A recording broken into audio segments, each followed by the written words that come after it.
Something goes wrong, and almost instantly your mind starts working. Why did this happen? What does this mean? Is this a sign? And sometimes you find an answer, a lesson, a reason, something that makes the whole thing feel like it was supposed to happen. But here's the question no one really wants to ask. What if the reason wasn't already there and you built it? Today's question: is everything happening for a reason, or are we just wired to look for one?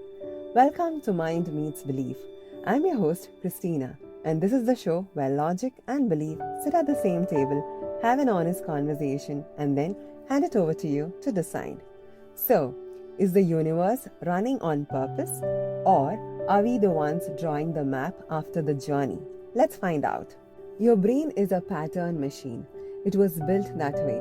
From the moment you're born, your mind is doing one thing constantly, looking for connections. If this happens, that must mean something. If that happened, this must be why. And for most of the human history, that ability has kept us alive. You touch fire, you get burned. You don't touch fire again. You eat something and get sick. You avoid it next time. Pattern recognition wasn't just useful, it was survival. But here's what survival didn't account for: randomness.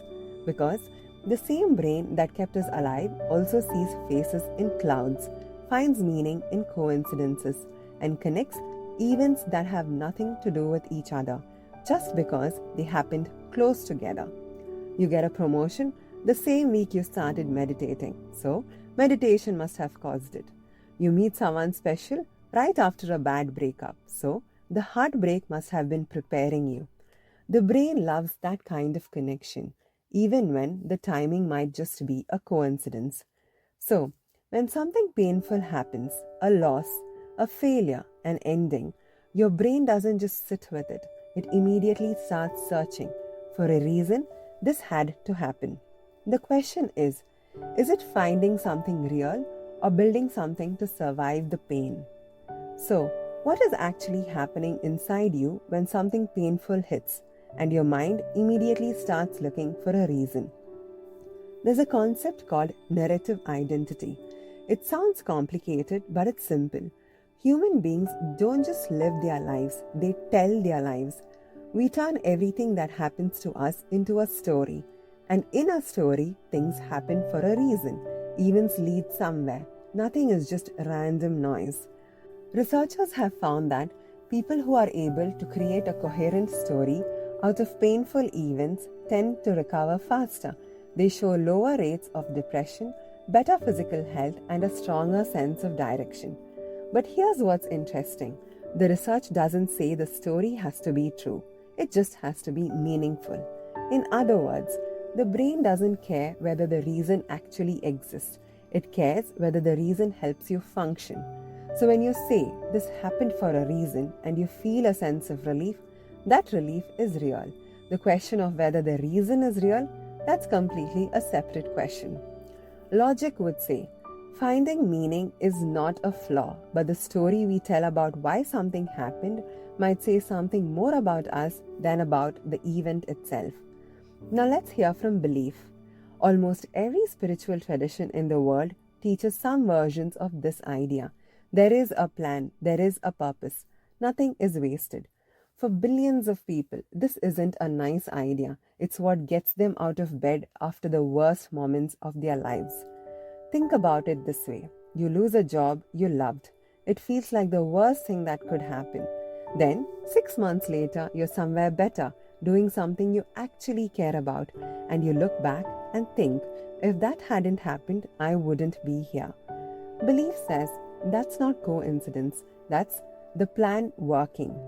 And it's not just about big things, a wrong turn that made you avoid an accident, a conversation with a stranger that changed how you think, small moments that only make sense when you look back.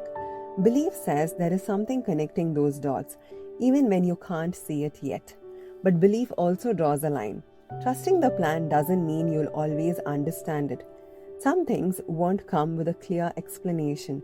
Real faith isn't about having all the answers, it's about moving forward without them. Now, here's where it gets uncomfortable.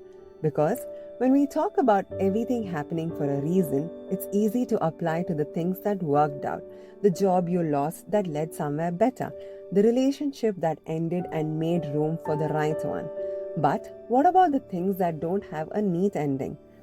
The parent who loses a child, the person who works hard their whole life and still can't catch a break, the illness that takes someone too soon. What reason covers that? Logic says forcing a reason onto those moments can actually cause harm. It can make people feel like they deserved it, like they were supposed to learn something from their worst nightmare. That's not comfort, that's cruelty dressed up as wisdom. Belief doesn't easily disagree. Even the most deeply spiritual people will tell you not everything will make sense in this life. Some things you carry with grief, not explanation. The question isn't always what is the reason. Sometimes the question is, can I still move forward even without one? So, what do you do with all of this? Here are 3 things you can start today. 1. Notice the story you're telling yourself. When something hard happens, your brain will automatically start looking for a reason. That's normal. But pause and ask, is the story I'm building helping me move forward or keeping me stuck? 2. Hold your reasons loosely. You don't have to give up on meaning, but try not to lock it in too quickly. The reason you find today might not be the full picture. Some things only make sense years later, and some never fully explain themselves. That's okay, you can still move forward. 3. Let some things stay open. Not everything needs an answer right now. Sometimes the most honest and most powerful thing you can say is, I don't know why this happened, and I'm still here, still going. We've heard from both sides. Let's give them the final word. Logic says the brain is wired to find patterns, and that's not weakness, but there is a difference between finding a reason and creating one.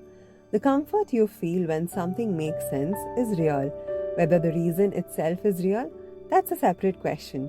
You're allowed to find meaning. Just know that sometimes you are the one making it. Belief says every person in every part of the world in every era of history has looked up and asked, why? That search didn't come from nowhere. Maybe we are built to look for meaning because meaning is real. And maybe the moments that are hardest to explain are not proof that there is no plan, just proof that the plan is bigger than what you can see right now. And maybe somewhere in between. Maybe the reason isn't sitting in the event, waiting to be discovered. Maybe it's something you build from it, not because life owes you an explanation, but because you get to decide what this moment becomes. And that might be the whole point. You decide.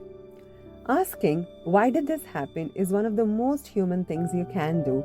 It means you believe your life has a direction, that things can add up to something. But sometimes the bravest thing isn't finding the reason, it's deciding what you're going to do next, even without one. You don't need a perfect explanation to keep going, you just need a direction. If this one made you think, share it with someone who is in the middle of asking why. They might need to hear this today. Think deeply, believe boldly. I'll see you in the next one.